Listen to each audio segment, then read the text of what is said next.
So, what do you do when you don't know what to do?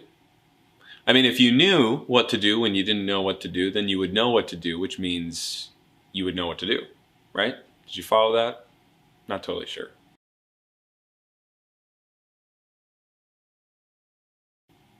Little confusing, but we live in confusing times, right? This is why it's kind of important for us to look at what do you do when you don't know what to do? Because you want to know what to do so that you can do it when you don't know what to do.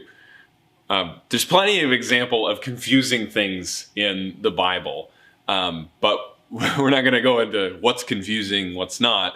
We need to look at who's an example for us in the Bible of someone who acted and still did the right thing even when things were confusing and he didn't know what to do. And a great person for us to look at is Joseph. I mean, this guy went through some really confusing things. He had no idea what God was doing in the middle of all of it, and it was really hard.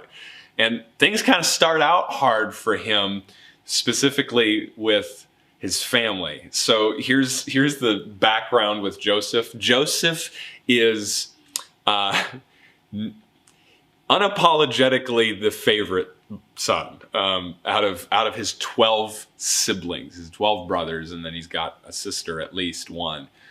He is dad's favorite.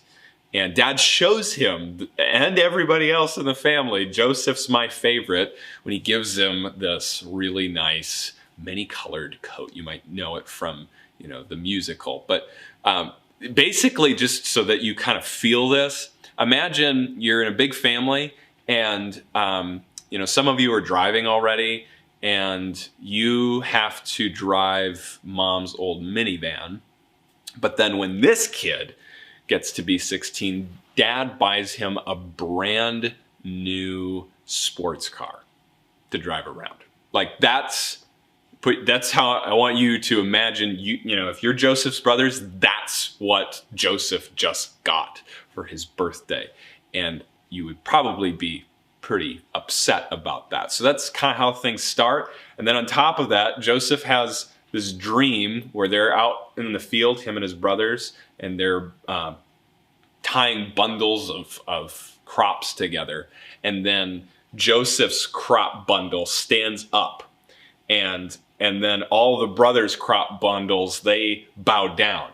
And Joseph just, kind of shows up to his brothers and is like, hey, this is this dream I had. Isn't it crazy? And they're like, we know what you're saying by that dream. You're saying that you are going to rule over us. And they get mad at him. They hate him. The Bible says they hated him. They couldn't even speak peaceably with him.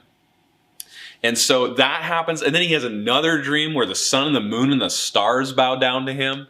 And he tells his dad and his brothers this time. And his dad kind of puts him in his place and is like, really? You're saying that your brothers and your mom and me will bow down to you?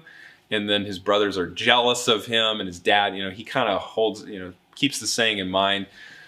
So this is Joseph, and I want you for a second to put your psychiatrist hat on. Imagine Joseph is on your couch, and Joseph explains his family tension to you. What would you say to him?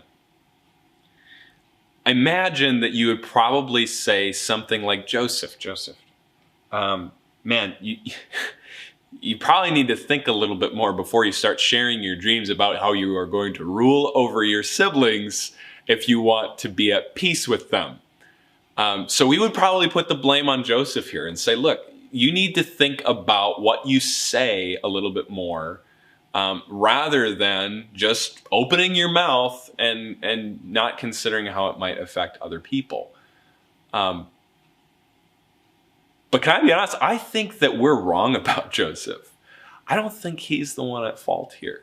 I think he's right to share his dreams. I think that he's right to just go into this pretty carefree. And the reason I think that he's right is because family is supposed to be a safe place where we can share things with one another without fear of being judged. So I think that's why he's right. I think Joseph's right to share these things because he has a childlikeness that just says, I want to share and be open with my family. So I want to ask you, are you more like Joseph, who's wanting to be open and honest and sharing things with your family? Or are you a little bit more like the brothers of Joseph, who kind of shuts people down when they're open and wanting to share things because it might be offensive to you? You know, some of us live in families where we want to be open and share, and we just can't. And I want to just invite you, it's okay to be sad about that. I mean, I live in a family where it's kind of hard to be totally open and share everything because we have our own past hurts and things like that. And that's a sad thing. But I need to ask myself, even though I'm not responsible for their actions of not wanting to be open and share, am I the kind of person in my family who is actively working in the way that I treat my siblings, my parents, that it's okay that they would be open and share? Am I one that welcomes openness and honesty and safety into my family, whether or not the rest of my family is? Am I doing that?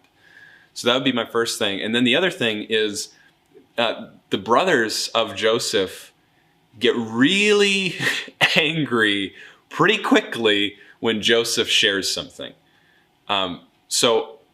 But his dad doesn't get so angry. I mean, he does kind of put him in his place, but he also says, it also says that his father kept the saying in mind. So what his dad does that his brothers don't is his dad goes, well, maybe it's true.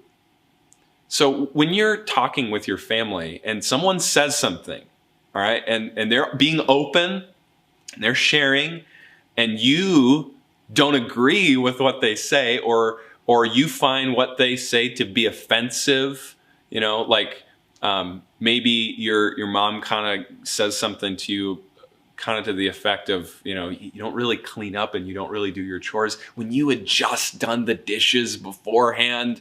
And you kind of take offense at that at first. You're like, I do my chores, I do my work. Before you get mad, before you get offended at what somebody is saying to you in your family or anywhere, rather than letting your blood boil, rather than getting offended, rather than getting defensive, ask yourself the question, is what this person saying, is what they're saying true? Because if what they're saying is true, then I need to listen.